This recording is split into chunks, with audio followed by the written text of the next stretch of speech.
अगर तुम daily shorts upload कर रहे हो लेकिन स्टिल शॉर्ट्स पर व्यू जीरो ही है तो चांसेस है कि तुमने पास्ट में ऐसी कोई मिस्टेक की है जिससे एल्गोरिदम कंफ्यूज हो गया है। और एल्गोरिदम तभी कंफ्यूज होता है जब तुम इन 4 में से कोई मिस्टेक अपने चैनल पर कर रहे हो। तो इस वीडियो में तुम इन मिस्टेक के साथ साथ इन मिस्टेक्स का प्रैक्टिकल सोल्यूशन भी जानने वाले हो। So starting with mistake number 1, नीच कंफ्यूजन। अब तुम्हें तो पता ही होगा कि अगर कोई क्रिएटर एक ही चैनल पे अलग अलग टाइप का कंटेंट अपलोड करता है, लाइक कभी गेमिंग, कभी व्लॉग और कभी कोई और वीडियो, तो ये मिक्स कंटेंट में आता है। लेकिन अगर वही क्रिएटर एक प्रॉपर नीश चूज करे, लाइक एग्जांपल के लिए गेमिंग, और फिर वो उस गेमिंग चैनल पर किसी गेम रिलेटेड शॉर्ट्स भी अपलोड करता है जैसे कि माइनक्राफ्ट, लेकिन कुछ शॉर्ट्स अपलोड करने के बाद वो ऐसे किसी बड़े गेमर को दिखता है जो अपने चैनल पे अलग अलग टाइप्स के गेम खेल रहा हो, और अगर वो क्रिएटर उस गेमर को देखकर अपने चैनल पर अलग अलग टाइप के गेम खेलेगा तो उसके चैनल पर 0 व्यूज आएंगे।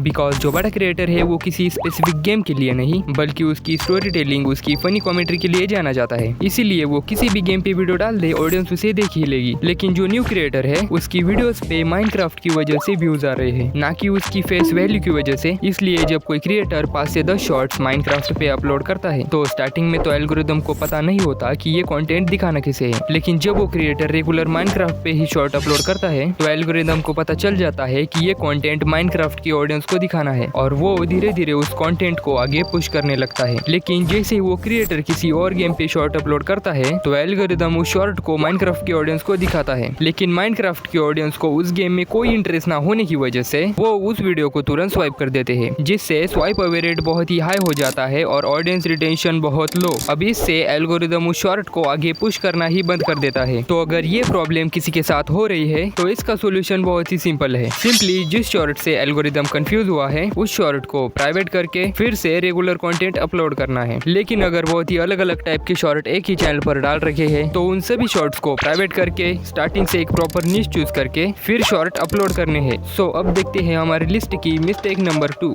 Meta data confusion. सो अगर कोई क्रिएटर पूरी मेहनत से शॉर्ट की स्क्रिप्ट लिखता है, वॉइस ओवर करता है, एडिटिंग करता है, लेकिन शॉर्ट अपलोड करते समय रॉन्ग टाइटल, डिस्क्रिप्शन या टैग्स डालता है, जैसे कि शॉर्ट है फ्री फायर की और टाइटल है free fire, hashtag free fire, hashtag BGMI, hashtag PUBG, hashtag Minecraft, तो एल्गोरिदम को समझ नहीं आता कि ये वीडियो माइनक्राफ्ट की ऑडियंस को दिखानी है, BGMI की ऑडियंस को दिखानी है या फ्री फायर की ऑडियंस को। अब ये प्रॉब्लम सिर्फ टाइटल से ही नहीं, डिस्क्रिप्शन में रॉन्ग इन्फॉर्मेशन या रॉन्ग टैग्स डालने से भी हो सकती है। सो नेक्स्ट टाइम जब भी शॉर्ट अपलोड करो तो ध्यान में रखना कि टाइटल, डिस्क्रिप्शन या टैग में रॉन्ग इन्फॉर्मेशन ना हो, जिससे एल्गोरिदम कंफ्यूज नहीं होगा। सो अब जो नेक्स्ट मिस्टेक है वो इतनी ज्यादा कॉमन है कि हर न्यू क्रिएटर इसे करता ही है, जो है मिस्टेक नंबर 3, रीयूज्ड कंटेंट। अब यूट्यूब पे बहुत ही सारे क्रिएटर्स है जो खुद इन्फॉर्मेशन कलेक्ट करते हैं, शॉर्ट्स एडिट करते हैं, और ये सब करने के बाद उनके वीडियोस पे अच्छे व्यूज आते भी है। लेकिन कुछ ऐसे भी क्रिएटर्स है जो खुद मेहनत करने की जगह अलग अलग प्लेटफॉर्म से वीडियोस डाउनलोड करते हैं और फिर एडिट करके या बिना एडिट करे ही अपलोड कर देते हैं। अब इससे प्रॉब्लम ये होती है कि अगर सेम वीडियो किसी और क्रिएटर ने अपने चैनल पर अपलोड की है तो उस वीडियो पे कॉपीराइट स्ट्राइक आ सकती है, जिससे एल्गोरिदम उस क्रिएटर के शॉर्ट की रीच एकदम से गिरा सकता है। लेकिन बाय चांस लास्ट 90 डेज में तुम्हें 3 कॉपीराइट स्ट्राइक मिली तो तुम्हारा चैनल टर्मिनेट भी हो सकता है। सो प्रेफर करो कि खुद का शॉर्ट खुद ही एडिट करो, जिससे कोई भी प्रॉब्लम नहीं होगी। सो हमारी लिस्ट की 4th और लास्ट मिस्टेक है द डिलेट ट्रैप। अब यूट्यूब पर कोई न्यू क्रिएटर हो या ओल्ड क्रिएटर, किसी से भी बाय चांस ऐसा कोई शॉर्ट अपलोड हो जाए जिसे वो अपनी ऑडियंस को नहीं दिखाना चाहते तो सिंपली वो उस शॉर्ट को डिलीट कर देते हैं, जिससे कोई बड़ी प्रॉब्लम नहीं होती। लेकिन प्रॉब्लम तब होती है जब कोई क्रिएटर एक ही साथ बहुत ही सारी शॉर्ट्स डिलीट करे। अब इससे प्रॉब्लम ये होती है कि जब कोई क्रिएटर यूट्यूब पे बहुत ही सारी शॉर्ट्स अपलोड करता है तो एल्गोरिदम उन शॉर्ट्स से डाटा कलेक्ट करता है, जैसे कि इस क्रिएटर की शॉर्ट्स कौन कौन देखता है, ये शॉर्ट्स किसे दिखानी है, इन शॉर्ट्स से कितने सब्सक्राइबर्स मिले हैं, वगैरह वगैरह। लेकिन जब कोई क्रिएटर एक साथ बहुत ही सारी शॉर्ट डिलीट करता है तो इन शॉर्ट्स के साथ साथ बहुत ही सारा डाटा भी डिलीट हो जाता है, जिससे एल्गोरिदम पे बहुत ही बड़ा इफेक्ट पड़ता है। लेकिन अगर किसी क्रिएटर को किसी रीजन से बहुत ही सारी शॉर्ट डिलीट करनी पड़ रही है तो सिंपली उस क्रिएटर को उन शॉर्ट को डिलीट के बजाय प्राइवेट कर देना चाहिए, जिससे एल्गोरिदम पे कोई बुरा असर भी नहीं पड़ेगा और ऑडियंस भी उस शॉर्ट को देख नहीं पाएगी। सो इस वीडियो में हमने वो सभी मिस्टेक कवर कर ली जो ज्यादातर क्रिएटर्स अपने चैनल पर करते हैं। लेकिन अगर तुम्हारे शॉर्ट्स पर 0 व्यूज आ रहे हैं तो तुम ये वीडियो देख सकते हो, और हाँ, मैं तुम्हें वही मिलूंगा। बाय।